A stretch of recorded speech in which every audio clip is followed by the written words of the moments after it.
Hi everyone. आज हम जो हमारा BEGLA 135 है उसका जो ब्लॉक फर्स्ट था उसका हम यूनिट सेकंड करने वाले हैं। इससे पहले जो यूनिट फर्स्ट था वो मैंने ऑलरेडी कंप्लीट कर दिया है। अगर आपने वो नहीं चेक किया अभी तक तो आप वो भी चेक कर सकते हो और देख सकते हो। तो अब हम करेंगे यूनिट 2 जो कि है सर्चिंग फॉर ए जॉब, यानी जॉब के लिए ढूंढना। अभी तो मतलब अभी हो सकता है आप में से बहुत सारे जो बच्चे हैं वो अभी जॉब के लिए अप्लाई करना चाहते होंगे या ढूंढ रहे होंगे, बट आप देखोगे कि जब तक आप ग्रेजुएशन नहीं कर लेते हो और आगे पोस्ट ग्रेजुएशन नहीं करते हो तो तब तक ज़्यादा जो अच्छी जॉब्स हैं वो आपको नहीं मिलती हैं। तो उसके लिए क्या करना पड़ता है आपको, अगर आप फिर वो कर लेते हो, ग्रेजुएशन कर लेते हो अपनी, उसके बाद आपको फिर खुद से जॉब्स आपके पास नहीं आती हैं, बल्कि आपको अपने आप से उनके पास जाना पड़ता है जॉब्स ढूंढने के लिए। तो फिर उसके लिए अगर आप और बहुत सारा आप देखोगे हमारे इंडिया में बहुत ज़्यादा अनएम्प्लॉयमेंट है, तो जिसकी वजह से हर कोई जो है उसके पास जॉब नहीं है। तो हमें क्या करना है, और बहुत सारे लोग हैं जो कि जॉब्स के लिए अप्लाई करते हैं, तो हमें क्या करना है, हमें अपने आप को बेस्ट बनाना है। ठीक है, तो इग्नो का जो ये वाला हमारा ब्लॉक है या जो ये है, ये बुक ही है जो BEGLA 136, सॉरी अगर मैंने 135 पहले मत बोला होगा, बट ये 136 है। तो उसका यही मतलब मेन एम है कि आप लोगों को पहले से इतना अच्छा बना दे कि आप को जो आपका जो जब आपका वक्त आएगा कि जॉब्स के लिए कैसे जॉब्स ढूंढनी है, कहाँ पे ढूंढनी है, फिर जब आप इंटरव्यू देने जाओगे क्या करना है, तो वो पहले से ही आपको पता रहे। इसीलिए इन्होंने आपके लिए ये सिलेबस में टॉपिक्स कुछ रखे हैं। तो इसमें क्या हम देखेंगे, इस यूनिट में हम देखेंगे कि हमारा जो हमारे दुनिया में या हमारे इर्द गिर्द जो जॉब्स हैं उनके बारे में हमें कुछ आइडिया लगेगा। उसके बाद हम इसमें ये भी सीखेंगे कि किसी सूटेबल जॉब जो कि हमें चाहिए हम उसके लिए क्या कर सकते हैं, कैसे ढूंढेंगे। उसके बाद हम इसमें ये देखेंगे कि हम लेटर्स वगैरह कैसे लिख सकते हैं ताकि जॉब मार्केट में हम जॉब्स ढूंढे जब। उसके बाद हम देखेंगे इंटरनेट से हम कैसे जॉब्स के बारे में पता कर सकते हैं, और हम देखेंगे जॉब्स के रिलेटेड कुछ वोकेबलरीज। पहले ही क्या बोलता है कि are you familiar with the internet, कि आपको पता है इंटरनेट क्या है। ओब्वियस सी बात है, आज तो हर एक को पता है इंटरनेट क्या होता है। If so look up the internet and find at least 3 to 4 sites that will tell you about the availability of jobs. तो उसके बाद ये बोलते हैं कि अब उसके बाद क्या करो, आप 2-3 साइट्स ढूंढो गूगल पे, या 3-4 साइट्स ढूंढो जो कि आपको बताती हैं जॉब्स के बारे में। ठीक है, तो जैसे कि आप मैं बता सकती हूँ आपको, लिंक्डइन जो एक ऐप है वहाँ पे बहुत अलग अलग आपको अपना बताना है कि मुझे क्या जॉब, किस जॉब में इंटरेस्ट है, क्या है, तो उस हिसाब से आपको घर बैठे बैठे जॉब मिल जाती है ना। तो वो एक है। और गूगल पे आप देख सकते हो बहुत सारी आपको साइट्स मिल जाएंगी जहाँ से आप जॉब्स के लिए देख सकते हो जॉब्स के बारे में। तो उसके बाद ये बोलता है कि आप किसी ऐसे अपने दोस्त से मिलो जिसको जॉब मिल गई है, जो इस फेज़ के थ्रू चला गया है, तो वो आपको बताएगा कि उसने उसको जॉब कैसे मिली है। तो आप उसकी जॉब के बारे में फिर उसके बाद पता करो। तो उसके बाद ये क्या बोलता है हमें कि रीडिंग कम्प्रहेंशन में क्या है, क्रिएटिव जॉब हंटिंग, यानी मतलब अलग तरीके की जॉब की तलाश, मतलब जो कि आपको अलग बनाए बाकियों से। हर कोई जॉब ढूंढता है, हर कोई जॉब चाहता है कि मुझे अच्छी जॉब मिले, तो आपको कोई एक अलग तरीका ढूंढना है जिससे वो मतलब जॉब आपके हाथ में आ जाए। जैसे कि a career is a course of successive situations that make up some activity. तो आप बोल सकते हो करियर किस चीज़ को बोलते हैं। करियर ऐसे ही नहीं ना बन जाता है कि आपने कुछ किया और आपका करियर बन गया, है ना, नहीं होता है ना ऐसा।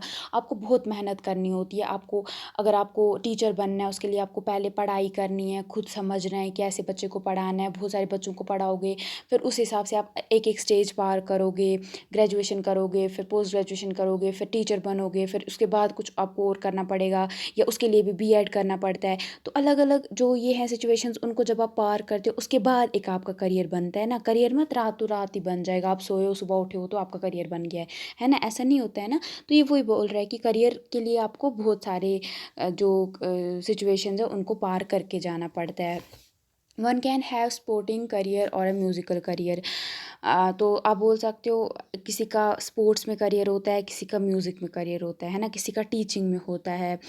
But most frequently career in the 21st century refers to the work place. तो लेकिन आजकल जो 21st सेंचुरी हमारी जो चल रही है, इसमें हम किसको बोलते हैं, करियर किससे जुड़ा हुआ है, वर्क प्लेस से, ठीक है, जहाँ पे आप काम करते हो तो उसके रिलेटेड हमारा करियर होता है, ठीक है। The series of jobs of positions by which one earns one bread, या जो अलग अलग जो इंसान हर कोई जॉब करता है, जॉब किस लिए करता है, ताकि वो अपने दिन का खाना कमा सके, है ना, अपनी लाइफ अच्छे से बसर कर सके, तो उसको आप बोलते हो career. In the relatively static societies before modernism, many workers would often inherit or take up a lifelong position, a place or role in the workforce, and the concept of an unfolding career had little or no meaning. तो पहले क्या होता था, मतलब इस अभी के time आने से पहले पिछले ज़माने में, कि जो एक इंसान होता था ना, जो उसके माँ बाप जो जॉब करते थे ना, वो भी वही करता था, ठीक है, जो या करती थी, जो भी बच्चे होते थे, जो उनके माँ बाप चीज़ें करते थे ना, बच्चे भी उसी चीज़ में डल जाते थे। वो कोई और ऐसा कॉन्सेप्ट था ही नहीं कि अगर माँ बाप जो हैं वो काम कुछ करते हैं, तो अगर वो डॉक्टर हैं तो उनका बच्चा भी डॉक्टर, मतलब उनका उनका ये था कि वो भी डॉक्टर बनेगा। या अगर कुछ काम करते हैं, जैसे कि अगर कोई सफाई करता है तो फिर बच्चा भी वही ऑक्यूपेशन लेता था। ऐसा था नहीं कि अगर माँ बाप ऐसे कुछ काम करते हैं तो बच्चे कुछ अलग काम करेंगे। तो जो माँ बाप काम करते थे वही फिर बच्चे भी करते थे, पहले ऐसा होता था। With new ideas of progress and of the habits of individualist self-betterment, careers became possible if not expected. तो धीरे धीरे जब प्रोग्रेस आ गया, डेवलपमेंट होने लगी, उसी हिसाब से फिर एक इंसान को समझ आया कि नहीं, मैं इससे अलग भी कर सकता हूँ। ज़रूरी नहीं है कि जो मेरे पेरेंट्स कर रहे हैं मैं भी वैसा ही करूँ। जैसे कि आप खुद देखोगे, अपने पेरेंट्स कुछ काम करते हैं, आप नहीं चाहोगे, मतलब बहुत टाइम पे आप बोलते हो कि मैं भी ये काम करूं, बट एट टाइम्स आप ऐसा भी बोलते हो कि मैं किसी और प्रोफेशन में चला जाऊं, है ना। जैसे कि आपके अगर पेरेंट्स डॉक्टर हैं तो आपको हो सकता है डॉक्टर बनने में कोई शौक ना हो, आप चाहते हो कि मैं आईपीएस बनूं, आईएएस बनूं, या मैं एस्ट्रोनॉट बनूं, या मैं कुछ और बनूं, ठीक है, या पायलट बनूं, कुछ भी बन सकते हो, है ना। तो ज़रूरी नहीं है कि आपके पेरेंट्स अगर डॉक्टर हैं तो you should also be a doctor, right. तो उसके बाद क्या है, career counselling is one on one or group professional assistance in exploration and decision making task related to choosing a major occupation. तो अब आप क्या कर सकते हो, आप अगर आपको अच्छा मतलब ये करियर बनाना है तो इसके लिए क्या होते हैं, फिर एक कुछ काउंसलिंग होती है, ठीक है, काउंसल्स होते हैं जो कि इसके रिलेटेड काम करते हैं।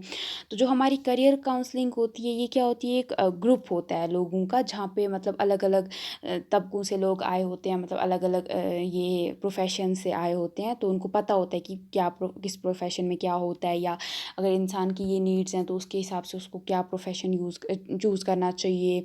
तो उस हिसाब से वो उनका ये काम होता है कि लोगों को अलग अलग ऑक्यूपेशन चूज़ करने में हेल्प करें।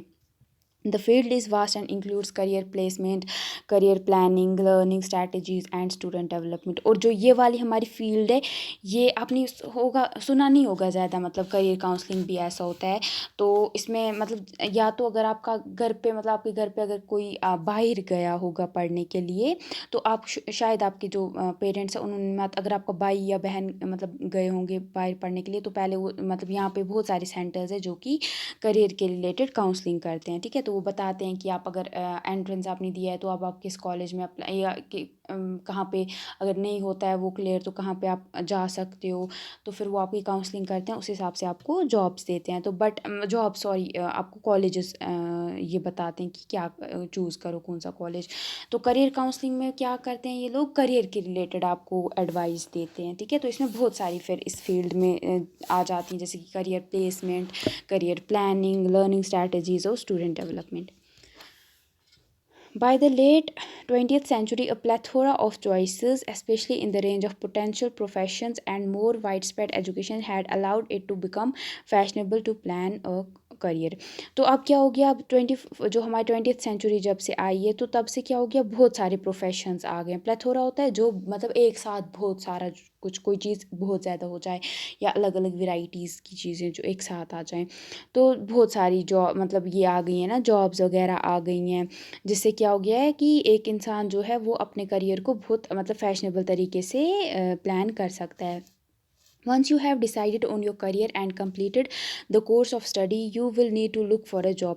तो अब क्या होता है, जैसे ही आपने अपना मतलब जो कोर्स ऑफ स्टडी है, जो आपको अपने करियर बनाने के लिए जो आप पढ़ाई कर रहे हो वो कंप्लीट करते हो, तो उसके बाद क्या करना है, आपको करियर बनाने के लिए जॉब ढूंढनी है ना. In order to decide the sort of job you would like to undertake, it is sometimes advisable to contact consultants who could help you to understand the challenges involved in starting a new job. तो अब क्या होता है कि कभी कभार आपको अगर जॉब के लिए किस किस्म की आपको जॉब चाहिए, अगर आप डिसाइड नहीं कर पाते हो या आपको मतलब पूरा नहीं पता होता है, तो ये बताया जाता है कि आपको क्या करना चाहिए उस टाइम. जो कंसल्टेंट्स होते हैं उनसे बात करनी चाहिए, ताकि वो आपको बताएं कि आप कौन सी जॉब ले सकते हो, या इसमें अगर ये जॉब लोगे तो इसमें क्या प्रॉब्लम्स है और इसके क्या फ़ायदे हैं, तो आप उसी हिसाब से अपनी फिर कोई चॉइस बना लो. Consultants that take up to may diverse areas may lose focus and may not be able to deliver the goods. तो अब क्या होता है, वो वाले कंसल्टेंट्स जो कि बहुत सारे एरियाज़ में आपको बताते हैं कि ये जॉब ले लो, ये मतलब उनको वो बहुत सारी जॉब्स के साथ डील करते हैं ना, तो क्या हो जाएगा, वो अपने किसी एक जो उनके पास आया है इंसान जो कि कंसल्टेंसी के लिए आया है, तो वो अपना उसको फ़ायदा नहीं मिलेगा, यानी वो बहुत सारी चीज़ों में उसको बता देगा जिसकी वजह से उलझन ही आ जाएगी. However, many consultancies have had real success stories and going to one can help you plan your ventures. लेकिन इसके साथ ही ये भी बोलता है कि बहुत सारी कंसल्टेंसीज जो हैं जिनकी वजह से बहुत सारे लोगों को सक्सेस भी मिला है, सक्सेस की रियल स्टोरीज भी हैं. तो जिससे क्या हो जाएगा, एक मतलब अगर आप देखोगे जिसकी वजह से जो वो स्टूडेंट्स थे जो इन कंसल्टेंसीज पे गए थे, तो कंसल्ट करने के बाद उन जो जॉब्स पे जो भी जॉब इन्होंने चूज़ की उसमें इनको सक्सेस भी मिली उन लोगों को. It has been estimated that most jobs are not advertise in a competitive job market. तो ये चीज़ देखी गई है कि जो ज़्यादातर जो जॉब्स हैं वो मार्केट में उनका एडवर्टाइजमेंट नहीं होता है. Most employees actually expect applicants to take the initiative. बहुत सारे ऐसे भी जो एम्प्लॉयज़ होते हैं, मतलब कि जो चाहते हैं कि हमारी कंपनी में कोई जॉब करने आए, जो होते हैं वहाँ के मालिक, वो चाहते हैं कि जो एप्लीकेंट्स हैं ना, जो लोग हैं, वो खुद उनके पास आएँ, ना कि उनको किसी के पास जाना पड़े कि आ जाओ मेरी कंपनी में काम करो, बल्कि लोग खुद आएँ कि हमें जी आपकी कंपनी में काम करना है, तो आप बताइए कि हमें क्या करना होगा. तो ये चाहते हैं कि ऐसा हो. It has been estimated that 1/3 of vacancies for graduates are not advertised publicly. और ये चीज़ देखी गई है कि जो एक 1/3 जो वैकेंसीज़ हैं जो ग्रेजुएट्स के लिए वो एडवर्टाइज नहीं की जाती हैं, ठीक है, particularly in a competitive job market. और वो भी जो कम्पिटिटिव जहाँ पे बहुत ज़्यादा कंपटीशन है उन जॉब्स के लिए नहीं की जाती है मार्केट में एडवर्टाइजमेंट उनकी. It can be cost effective for the employer to draw on a limited but well qualified and motivated self-referred pool of candidates. और जो एम्प्लॉयर होगा ना, तो एक तो उसका क्यों वो ऐसा करते हैं, क्योंकि उनके लिए फ़ायदे की बात है कि जो मतलब उनको अगर एडवर्टाइजमेंट करनी पड़ेगी उस पर उनका बहुत सारा पैसा चले जाएगा, है ना. तो उससे क्या हो जाएगा कि वो एक तो पैसा भी उनका ज़ाया होगा, प्लस उनको फिर जब बहुत सारे लोगों को देखना पड़ेगा तो उनका टाइम भी ज़ाया हो जाएगा. तो अगर वो कम लोगों को ही खुद ही जो उनके पास लोग आएंगे उनको ये भी समझ आएगा कि हाँ जी ये हमारी कंपनी में खुद से आया है, तो इसको मतलब ये काम करना अच्छा आता होगा. और वो कुछ लिमिटेड लोगों को ही देखेंगे, सिलेक्ट करेंगे और अपनी जॉब में ले लेंगे, ठीक है. और उन्हीं लोगों को चूज़ करेंगे जो कि खुद से आते हैं. सेल्फ प्रेफर्ड हो गया कि खुद से आएंगे, ना कि उनके पास जाना पड़ेगा. If you decide to take this creative approach to job search, remember that thorough research is vital to success. तो ये बोलते हैं कि अगर आपको एक जॉब सर्च में ये क्रिएटिव अप्रोच चाहिए कि तो आपको क्या करना पड़ेगा, एक अच्छे से रिसर्च, किसी भी अगर आपको कोई भी करियर अपनाना है, कोई भी जॉब चाहिए, उसके लिए आपको अच्छे से रिसर्च करनी है. आपको पता होना चाहिए कि उसके एडवांटेजेस क्या हैं और डिसएडवांटेजेस क्या हैं. ऐसे ही नहीं कि किसी में भी जाके घुस जाओ या हर एक चीज़ में अप्लाई कर दो. A small number of well-targeted applicants are more likely to produce results than wasting paper and postage on mass mailing. तो उसके बाद क्या होता है कि जो ये है मतलब एप्लीकेंट्स अगर जो होते हैं कुछ ही मतलब अगर आएंगे खुद से ही इनके पास आएंगे और ना ही मतलब कुछ लोग आएंगे वो इनके पास जो भी कंपनीज करती हैं क्या बोलते हैं मतलब इसके लिए चाहती हैं कि हमारे यहाँ कोई आए काम करने के लिए एप्लीकेंट्स खुद, तो इनके पास आएंगे लिमिटेड आएंगे। अगर ये एडवर्टाइजमेंट करेंगे तो बहुत सारे लोग आएंगे, तो बहुत सारे आएंगे तो बहुत सारे फिर एप्लीकेशंस भी भरेंगे ना, तो जिसकी वजह से क्या हो जाएगा, पेपर भी बहुत ख़त्म हो जाएगा और ये भी हो जाएगा, वेस्टिंग ऑफ पेपर भी हो जाएगा और अच्छा रिजल्ट भी नहीं मिल पाएगा। ठीक है, you will need to look beyond the recruitment sections of the local national press to the general news business sections। तो अगर आपको जॉब वगैरह के लिए देखना है तो आप क्या कर सकते हो, जो आपका जो न्यूज़पेपर है चाहे लोकल हो नेशनल लेवल का हो, जो भी आजकल जो आपके घर में न्यूज़पेपर आता है उसका जो बिज़नेस वाला सेक्शन है ना या जनरल न्यूज़ वाला जो सेक्शन है वो आप चेक करोगे, वहाँ पे आपको पता चलेगा कि कौन सी जो कंपनीज़ है वो आपको चाहती हैं कि आप वहाँ पे अप्लाई करो, या कौन से लोग हैं जहाँ पे जो कि वैकेंसीज़ के लिए मतलब वैकेंसीज़ उन्होंने रखी हैं। Where have new contacts been awarded? Which organizations are expanding? Who is reporting record profits or developing a new product services? तो इधर आप क्या और देखोगे कि नए नए कॉन्ट्रैक्ट्स किन कंपनीज़ को मिले हैं, या कौन सी ऑर्गेनाइजेशंस है जो अपना जो ये है बढ़ा रही हैं सफ़ेयर, या कहाँ पे कितना प्रॉफिट हुआ है, या कौन सा वो नया प्रोडक्ट या सर्विस डेवलप कर रहे हैं। तो इससे क्या हो जाएगा, आपको न्यूज़ मिलती रहेगी, किसी लिमिटेड चीज़ के बारे में ही नहीं आपको होगा कि मुझे बस यही जॉब करनी है, बल्कि आपको फिर समझ आता रहेगा कि क्या क्या जो हमारा आजकल का वर्ल्ड है इसमें क्या क्या चल रहा है, क्या क्या जॉब्स हैं जो कि कर सकते हैं। You will need to look beyond the recruitment section of the, हाँ ये तो मैंने आपको पढ़ाया था। तो उसके बाद है रिसर्च थरली। उसके बाद आपको बहुत अच्छे से रिसर्च करनी है कि what is the focus of individual companies, जो इंडिविजुअल कंपनीज़ हैं उनका क्या फोकस है, और what do they look for in graduates, और ग्रेजुएट्स के अंदर वो क्या चीज़ें हैं या क्वालिटीज़ हैं जो वो देख रहे हैं। Build up a new network of contacts, अलग अलग लोगों से मिलो, नए नए कॉन्टैक्ट्स वगैरह बनाओ। Usually people are happy to talk about their areas of work and can provide you with further perhaps even more relevant contacts academic. उसके बाद है कि ये बोलता है कि बहुत सारे लोग हैं जो कि जिनको अच्छा लगता है कि अपने करियर के बारे में वो अपना जो भी काम वो करते हैं उसके बारे में बात करें, क्योंकि उसके बारे में उनको ज़्यादा नॉलेज होती है। तो आप अलग अलग इसी किस्म के लोगों से मिलो, उनसे बातें करो और जानो कि क्या है ऐसा, मतलब जॉब्स कौन कौन सी जॉब्स हैं, कैसी जॉब्स हैं, या कहाँ पे आप अप्लाई कर सकते हो। Academic staff may have excellent links with the local industry and commerce which could help you develop your network। तो इसी तरीके से जहाँ पे आप पढ़ते हो वहाँ का जो स्टाफ है, हो सकता है उनका जो वहाँ की लोकल इंडस्ट्रीज़ वगैरह हैं इर्द गिर्द की, उनके साथ उनकी जान पहचान हो, फिर उनकी हेल्प लेके आप जो कंपनीज़ है उनके साथ अपना एक रिश्ता बना सकते हो, एक नेटवर्क उनका मतलब तय कर सकते हो। Remember to keep a record of your network of contacts and follow them up from time to time to let them know you are actively seeking work, to update them on your progress or to say thank you। तो और याद रखो कि जो ये आपके पास network एक अपने कॉन्टैक्ट्स का बनाया है उन पे नज़र रखो कि कब वो क्या नई चीज़ कर रहे हैं, कब उनको उन्होंने कुछ नई जॉब्स के लिए वैकेंसीज़ खोली हैं, या ऐसे हिसाब से उनको मतलब अपडेट देते रहो और उनको मतलब कॉल्स वगैरह करते रहो कभी थैंक यू बोलने के लिए, या अपना मतलब ऐसे ताकि उनको आप नज़र में रहो कि हाँ ऐसा कोई बंदा है जो कि यहाँ पे काम करना चाहता है खुद से।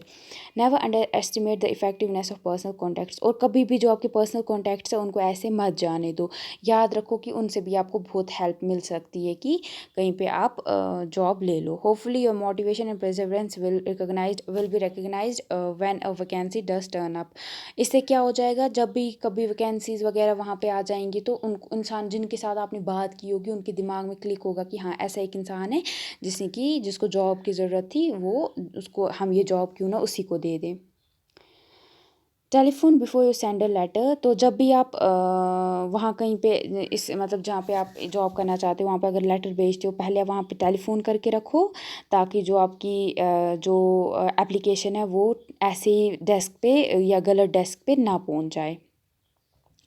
Aim to track down the most relevant person and their job title and make sure you spell their names correctly। और याद रखो कि कौन कौन सी जो एरियाज़ है वहाँ पे जो लोग हैं वो कि जो कि आपके जॉब के रिलेटेड इम्पॉर्टेंट है, उनका क्या टाइटल है वो याद रखो, और उनके जो नाम है वो अच्छे से बोलने हैं। गलत अगर नाम बोलोगे तो आपका इंप्रेशन जो है वो उन पे गलत पड़ जाएगा, और किसी को अच्छा नहीं लगेगा कि आप उनका जो स्टेटस उस टाइम पे, जो आपका टाइटल है या उनका जो नाम है वो गलत स्पेल करो। तो वो आपको या ख्याल रखना है।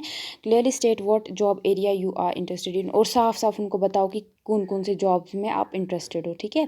Say why you have chosen to apply that particular organisation, और ये भी बताओ कि उसी ऑर्गेनाइजेशन या कंपनी में अपनी अप्लाई क्यों करा है, ये आपको पहले से आंसर पता होना चाहिए। Demonstrate that you know something about them, their products and और सर्विसेज, और ये इस चीज़ पे ज़्यादा जोर देना कि ताकि मतलब किस चीज़ पे कि उनको उनको बताना है कि हाँ मुझे आपकी जॉब मतलब जो आपकी कंपनी है उसके बारे में बहुत सारा पता है या थोड़ा बहुत पता है, और अब मुझे पता है कि आप किन प्रोडक्ट्स या सर्विसेज के साथ डील करते हो।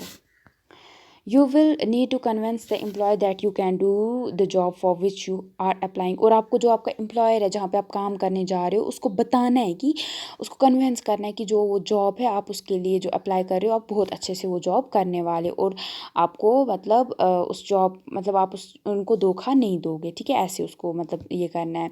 The style and tone of your letter should be persuasive, आपका जो जिस हिसाब से आप लेटर लिखोगे और जो आपका टोन रहेगा वो बहुत अच्छा रहना चाहिए, फॉर्मल रहना चाहिए, ताकि वो मतलब जल्दी से आपसे इम्प्रेस हो जाएं। State when you are available for interview और डिस्कशन, और इसी के साथ उनको ये भी बता दो कि आप डिस्कशन या जो भी इंटरव्यू करने वाले होंगे वो आपका, वो उसके लिए आप कब अवेलेबल हो।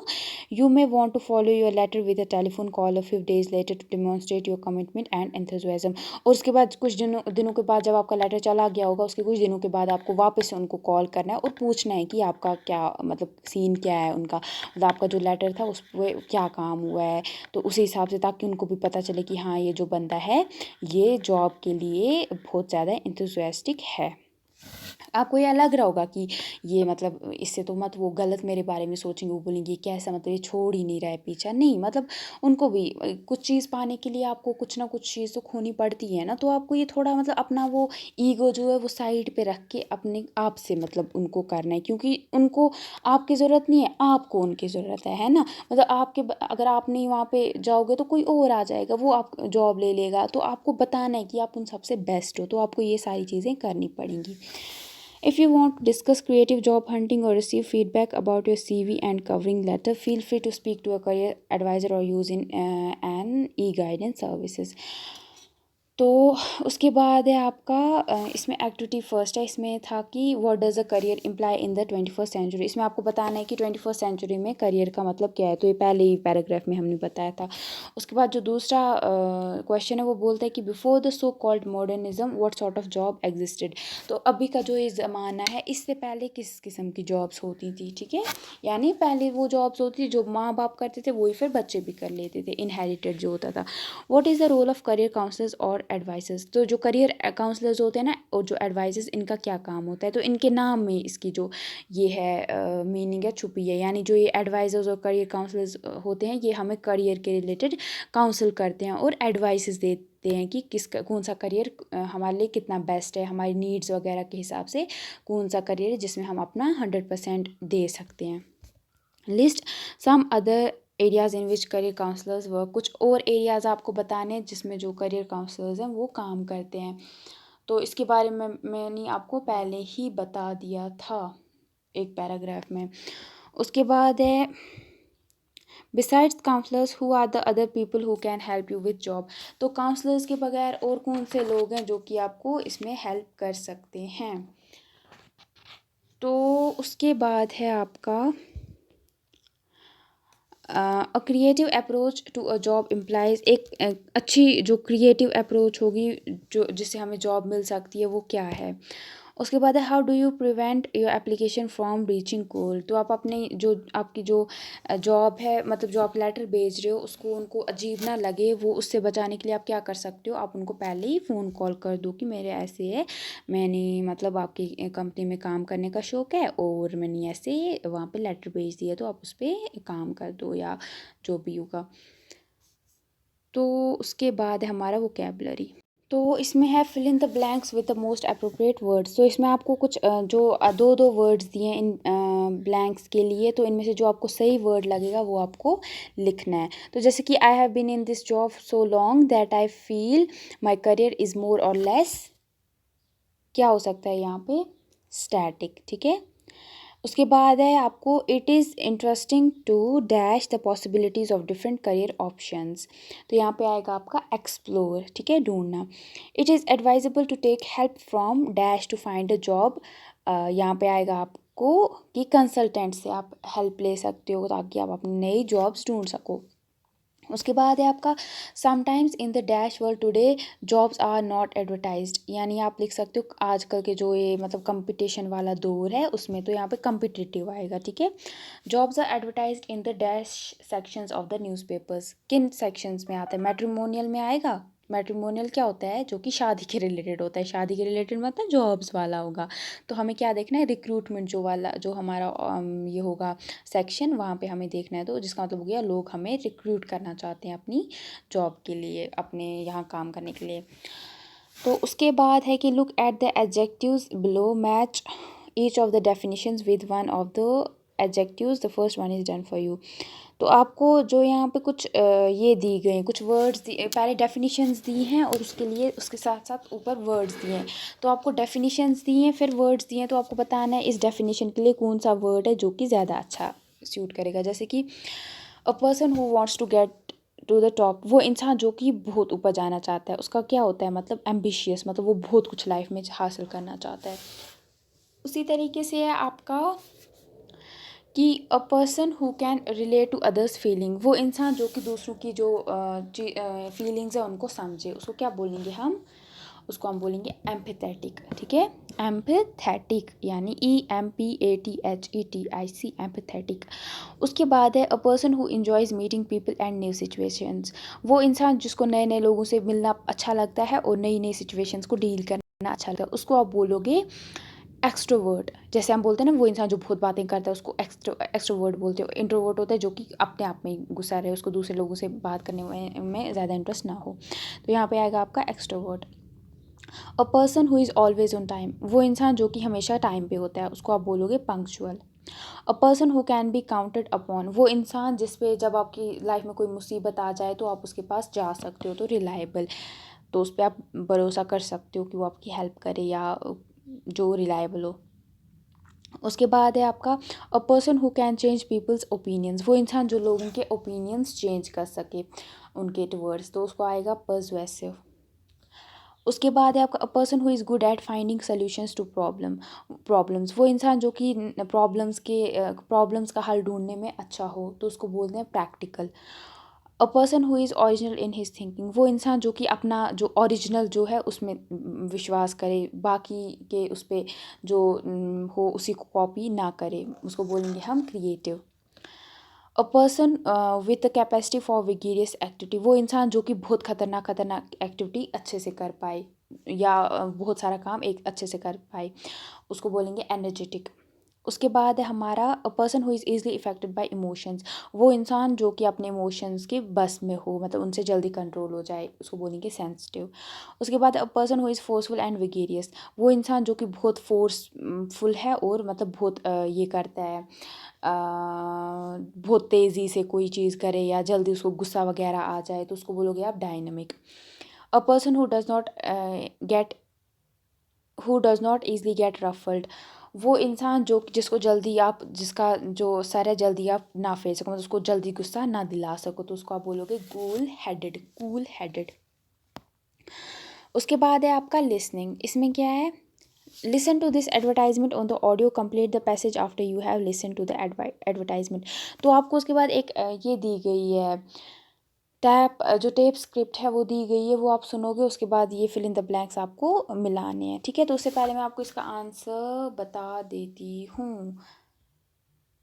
तो उसके बाद जब आप ये अगर आपके पास ऑडियो नहीं होगा तो आप फिर ये आंसर्स देख सकते हो, तो लेकिन अगर ऑडियो आ गया होगा आपके पास जो क्लिप है वो होगी तो फिर आप वो भी सुन सकते हो। तो जो पहला है उसको आपका आएगा द बैंकिंग सेक्टर, दूसरे को आएगा बैंकिंग, फिर आएगा टेक्नोलॉजी, उसके बाद आएगा इंटरपर्सनल स्किल, फिर आएगा स्किल्स, फिर आएगा मार्केटिंग स्किल्स, फिर आएगा साउंड टेक्निकल एक्सपोजर, फिर आएगा 11, उसके बाद आएगा बी टेक और उसके बाद आएगा MBA, M Tech और CA। फिर आएगा आपका 8, फिर आएगा हैंड्स ऑन एक्सपीरियंस, फिर आएगा B1, उसके बाद आएगा टेलीफोन, फिर आएगा रेज्यूमे लास्ट में। तो ये आप अगर मेरा नहीं आपको समझ आया तो आप आंसर सेक्शन में भी जाके चेक कर सकते हो। उसके बाद है आपका स्पीकिंग। तो इसमें क्या है, हेयर इज़ ए सिचुएशन, यहाँ पे एक सिचुएशन दी गई है। You have gone to submit your application for a job. आप अपनी जो एप्लीकेशन है जॉब के लिए देने गए हो। When you reach there you find it is a walk in interview. जब आप वहाँ जाते हो फिर आपको पता चलता है कि एक वॉक इन इंटरव्यू है, मतलब एक के बाद दूसरा जाएगा, एक इंटरव्यू देगा फिर दूसरा उसके बाद आएगा। तो फिर आपको बोला गया कि आप वेट करो, तो जब आपकी बारी आएगी आपको बुलाया जाएगा, ठीक है। तो वहाँ पे आपको एक दूसरा आदमी या औरत मिलते हैं जो कि आपकी तरह इंटरव्यू देने आते हैं। तो आप उनके साथ फिर बात करोगे और उसके बाद उनके जो क्वालिफ़िकेशन है वो क्या, उन्होंने कहाँ से पढ़ाई की है, क्या की है, और जॉब के रिलेटेड उनसे बात करोगे, जो पिछली जॉब थी उनकी उसके रिलेटेड बात करोगे। तो उसके बाद आपको एक सीन खुद से बनाना है उनके बारे में, और उस पर अपने फ्रेंड के साथ मिलके एक डायलॉग बनाना है, ठीक है। तो आपको एक्टिविटी 4 में यहाँ पे आंसर सेक्शन में दिया गया है, जहाँ पे उमर और सुरैया आपस में बात करते हैं। तो आप उसकी हेल्प लेके आप अपनी इंग्लिश जो है उसको इम्प्रूव कर सकते हो, ठीक है। आपको पता चलेगा कि आप कैसे बात कर सकते हो, जैसे कि hi my name is Umar, are you waiting for the interview for the script writer for the radio station. इसी तरीके से सुरैया बोलती I am Suraiya, yes although I didn't realise that this is going to be a walk in interview, I haven't very prepared. तो इससे आपको क्या आ जाएगा कि समझ कि आप कैसे अपने फ्रेंड से, या कभी ऐसी सिचुएशन आ जाएगी तो आप कैसे बात कर सकते हो। तो आप 5-6 बार इस डायलॉग को प्रैक्टिस करो, इससे होपफुली आपकी थोड़ी जो इंग्लिश है वो इम्प्रूव हो जाएगी। तो अब आता है हमारा ग्रामर सेक्शन। इसमें हमारा पैसिव फॉर्म, जो कि वैसे का वैसे पैसिव होता है, जिसको जो मतलब इजीली इधर उधर ना हिले। अगर मैं बोलूँ कि आप हर एक इस कंडीशन में पैसिव क्यों रहे, आपके साथ अगर ऐसा हो रहा था, अगर आपको कोई गालियाँ दे रहा था तो आपने वहाँ पे आप पैसिव क्यों थे। तो पैसिव का मतलब है कि आप जैसे हो वैसे ही रहो, मतलब आपको किसी दूसरे से कोई फ़र्क ना पड़े, ठीक है। एक्टिव होता है जब आप भी, अगर लड़ाई हो रही है, कुछ हो रही है, आप भी उसमें इक्वली पार्टिसिपेट करते हो। पैसिव होता है एक टाइप का, आपको आपके इर्द गिर्द जो भी चीज़ें हो रही है उससे आपको कोई फ़र्क ना पड़े। तो ग्रामर में पैसिव फॉर्म क्या होती है, तो यहाँ पे हम देखेंगे कि it has been estimated that most jobs are not advertised in a competitive job market. तो हैज़ बिन एस्टिमेटेड और आर नॉट आर और एडवर्टाइज्ड जो है ये पैसिव फॉर्म में यहाँ पे। Never underestimate the effectiveness of personal contacts. Hopefully, your motivation and preferences will be recognized when a vacancy does turn up. तो यहाँ पे क्या ये बोलता है कि the underline sentences are in the passive voice and the doers of the action are not mentioned. तो जो यहाँ पे जो हमारे सेंटेंसेस थे ना, यहाँ पे जिनको इन्होंने अंडरलाइन किया गया है, ये जो है ये पैसिव वॉइस में है, ठीक है। और जो इनको करने वाला है ना, ये एक्शन जो करने वाला है उसको नहीं बताया गया है, ठीक है, उसको मैंशन नहीं किया गया है, ठीक है। यानी या इट हैज़ बीन एस्टिमेटेड, किसने एस्टिमेट किया, नहीं बताया है ना। आर नॉट एडवर्टाइज्ड, कितने, या आर होता है जब बहुत सारी चीज़ें हो, ठीक है, एक से ज़्यादा हो, या कितनी चीज़ें नहीं पता है। एडवर्टाइज्ड यानी किसने किया, एडवर्टाइज कहाँ किया, नहीं पता है ना। वो विल बी रिकग्नाइज्ड, कौन करेगा रिकग्नाइज्ड, नहीं पता है ना। तो ये है यहाँ पे, तो ये जो है ये पैसिव में है। The doers in reports, newspapers, headlines, and science experiments are omitted because the doers are many or are not very important to know or are very obvious. तो ये इसलिए बताया जाता है इन रिपोर्ट्स में कि जो इनको करने वाला है, क्यों इनका नाम क्यों नहीं बताया जाता है, या तो ये बहुत सारे लोग होते हैं, इन हर एक का नाम नहीं आप बता सकते हो एक एक करके, या ये कुछ ज़्यादा खास नहीं होते हैं, या ये हर एक को पता चल जाएगा कि एस्टिमेट किसने किया है या एडवर्टाइज़ कौन करेगा। तो ये ओब्वियस सी बात है, समझ आ जाता है लोगों को। तो उसके बाद है the passive forms of verb in different tenses would look at follows. तो उसके बाद कुछ डिफरेंट फॉर्म्स में बताया है ना यहाँ पे, देखो जैसे कि प्रेजेंट, पास्ट और फ्यूचर टेंस में आपको बताया है कैसा रहेगा। उसके बाद है सिंपल जो है, और कंटिन्यूस और परफेक्ट आपको बताया है। तो यहाँ पे जो प्रेजेंट में है ये हमारा है, इन्होंने बताया यहाँ पे क्या रहेगा, इज़, एम, आर प्लस क्या लगेगा हमारा, पास्ट पार्टिसिपल, ठीक है। यानी उसके बाद जो पास्ट में जो भी आप चीज़ बोल रहे हो उससे पहले लगेगा इज़, और फिर उसके बाद जो पास्ट में जो चीज़ हुई है वो लगेगी, और उसके बाद जो सेंटेंस है आपका वहीं कंटिन्यूस में क्या होगा, पहले इज़ लगेगा, एम लगेगा या आर लगेगा, इनमें से कोई होगा, उसके बाद बीइंग लगेगा उसके साथ, और फिर पास्ट में कोई जो भी आपका सेंटेंस है वो पास्ट में, जैसे कि यहाँ पे था ना कि एडवर्टाइज्ड, तो ये पास्ट लग गया, ठीक है, ये ऐसे होता है। उसी तरीके से पास्ट में इन्होंने बताया वाज लगेगा या वर लगेगा, ठीक है, और फिर जो भी पास्ट में जो एक्शन है वो आप बताओगे। उसके बाद कंटिन्यूस में वाज और वर लगेगा प्लस बीइंग लगेगा, ठीक है, मतलब सेंटेंस में। तो और वहीं पे हमारा फिर सेंटेंस आपको कंप्लीट करना है। वहीं जो परफेक्ट है वहाँ पे हैड लगेगा, बिन लगेगा, फिर पास्ट में जो आपका वो है जो चीज़ आप बताना चाहते हो वो पास्ट फॉर्म में लगेगा। फ्यूचर में आपका सीधे विल या शल लगता है, फिर बी लगता है, और फिर आपका पास्ट में जो भी चीज़ है वो पास्ट में लगती है, मतलब जैसे recognised, will be recognised, will be यहाँ पे क्या है, hopefully your motivation and preferences will be, तो यहाँ पे आप देखो ये आपका फ्यूचर में है, रिकग्नाइज लेकिन क्या है, डी जब लगता है वो क्या बन जाता है, पास्ट में, है ना। तो ये आपका ऐसे होता है ये। तो उसके बाद जो एक्टिविटी है हमारी 5, इसमें है कि change the following sentences into the passive voice, ये आपको पैसिव वॉइस में चेंज करने हैं, और omit the do way it is necessary, और जो करने वाला है ये चीज़ उसको कम, उसको काट दो, जो जहाँ पे बताया है ना, जैसे कि द प्रिंसिपल जो है या मैडम क्यूरे जो है, इन चीज़ों को कोशिश करो कि आप काट सको, या जो भी इनको करने वाला है जहाँ जहाँ पे हो सकता है वहाँ पे आपको काटना है। तो जैसे कि ये कि दे पुल डाउन मैनी ट्रीज़, तो आप लिख सकते हो मैनी ट्रीज़ वर पुल डाउन, यानी दे नहीं आपने लिखा, आपने लिख दिया कि बहुत सारे जो पेड़ थे वो काटे गए। उसी तरीके से we make water from a mixture of hydrogen and oxygen, तो आप इसको लिख सकते हो कि water is made from a mixture of hydrogen and oxygen, तो वी आपने काट दिया। उसी तरीके से someone hit my car from the back, तो आप लिख सकते हो my car was hit from the back. फिर है उसके बाद the principal unfolded the flag on Independence day, तो the flag was unfolded by the principal on Independence Day. Madam Curie discovered radium, तो radium was discovered by madam Curie, Curie या Curie I think, ऐसा ही है कुछ। They announced the winners of the Nobel prize in physics and chemistry yesterday, the winners of the Nobel prize in physics and chemistry were announced yesterday। Someone broke the window yesterday in the evening, तो आप इसको लिखोगे the window was broken yesterday in the evening। The fire brigade will put out the fire, the fire will be put out by the fire brigade। फिर है they have cleared all the roads in this area due to VIP movement, all the roads in the area have been cleared due to the movement of VIP। उसके बाद है they elected a new mayor yesterday, a new mayor was elected yesterday, ऐसे आपको इसको लिखना है। तो उसके बाद है राइटिंग में है आपका फिलिंग अप क्वेश्चन कैसे भरते हैं ये आपको यहाँ पे बताया गया है। इसमें आपको फिलिंग अप अ क्वेश्चनियर, तो इसमें है आपका वेट अ सेकेंड। तो हाँ, very often when you apply for job you submit a resume, बहुत बार जब आप किसी जॉब के लिए अप्लाई करते हो पहले आप अपना वहाँ पे रेज्यूमे भर देते हो। On the basis of the resume you are short listed and called for an interview, और फिर जब वो आपका रेज्यूमे चेक करते हैं उसकी बेसिस पे आपको शॉर्ट लिस्ट करके इंटरव्यू के लिए बुलाते हैं।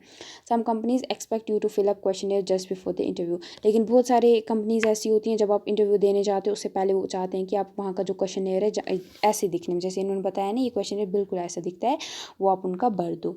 हेयर सच अ क्वेश्चनियर, तो यहाँ पे क्वेश्चनियर दिखाया गया है, please read it carefully and fill it up, तो इसको अच्छे से पढ़ो उसके बाद आपको इसको भरना है। You have apply to company manufacturing chocolates, तो आपने किस कंपनी में अप्लाई किया है जो कि चॉकलेट्स वगैरह को मैन्युफैक्चर करता है, बनाता है। उसके बाद है मतलब उनको बंद करता है। क्वेश्चनियर में क्या है, ऑल कैंडिडेट्स अपेयर, मतलब ऊपर लिखा है questionnaire, all candidates appearing for the interview are expected to fill up this form from just before the interview, this will give us a better picture of you, तो सारे जो candidates हैं उनको ये बताया गया है कि ये जो क्वेश्चनियर है ये पहले भर दो, तो उसकी बेसिस पे हम आपको मतलब पता चलेगा कि आप क्या क्या चीज़ें करते हो। तो पहले आपको अपना नाम बताना है, फिर आपको बताना है कौन सी जॉब है जिसके लिए आप अप्लाई करना चाहते हो, फिर आपको बताना है पिछली जॉब जो थी उसमें आपकी क्या पोजीशन थी, या उसके बाद आपको बताना है कि 3 रीज़न्स बताने हैं कि जिसकी वजह से जो आपको बताते हैं इस जॉब के लिए आप अच्छे हो। फिर आपको अपनी हॉबीज़ बतानी है, सपोर्ट योर कैंडिडेचर एंड से हाउ, और आपको बताना है कि ये list any 2 hobbies you have that will support your candidate and से हाउ। तो कोई 2 हॉबीज़ बतानी है जो कि आपका जो ये आप काम करना चाहते हो इसके साथ जुड़ी हुई हो और आपको ज़्यादा अच्छा बनाती हो। उसके बाद आपको इन क्वालिटीज़ को ये नंबर वाइज़ बताना है। आपके लिए नंबर 1 पे क्या रहेगा, जैसे कि आपके लिए सेंस ऑफ बिलॉन्गिंग रहेगी, ऑनेस्टी रहेगी, या 1 2 करके आपको इन सबको बताना है, टिक देना है। तो उसके बाद आपको एक अपने बारे में पैराग्राफ लिखना है 100 वर्ड्स में, ठीक है।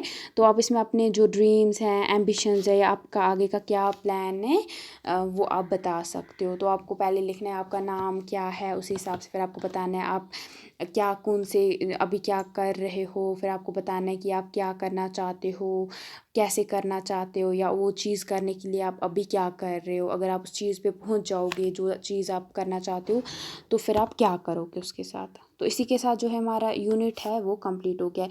अगर आपको ये नहीं करना आ रहा है तो आप एक्टिविटी 6 में जाके देख सकते हो, जो हमारा आंसर सेक्शन है। मैं आपको दिखाती हूँ, वेट अ सेकेंड। तो जो ये है ना एक्टिविटी 6, आप यहाँ से भी हेल्प लेके लिख सकते हो। आप इसको देखो ये कैसे लिखा गया है, तो अपना जो फिर आपका जो आप चीज़ें करते हो वो यहाँ पे लिख दो, तो इससे आपका ये कंप्लीट हो जाएगा। इसमें कोई बुरी बात नहीं, अगर आपको लिखना नहीं आ रहा है कोई बात नहीं, आप यहाँ से उसको नोट डाउन करो, कॉपी करो और खुद से मेहनत करके लिख लो, ठीक है। उसमें भी तो मेहनत करनी है ना, आपको देखना है ना, आपको अपना नाम भरना है ना। जब आप अपना नाम यहाँ पे भरोगे, आप क्या लिखते हो करते हो, वो जब करोगे तो उससे भी क्या हो जाएगा, आपका थोड़ा इम्प्रूवमेंट होगा इंग्लिश में। तो डरने की कोई बात नहीं है, ओके। तो इसी के साथ हमारा जो यूनिट है ये कहीं पे ख़त्म हो जाता है। Thank you.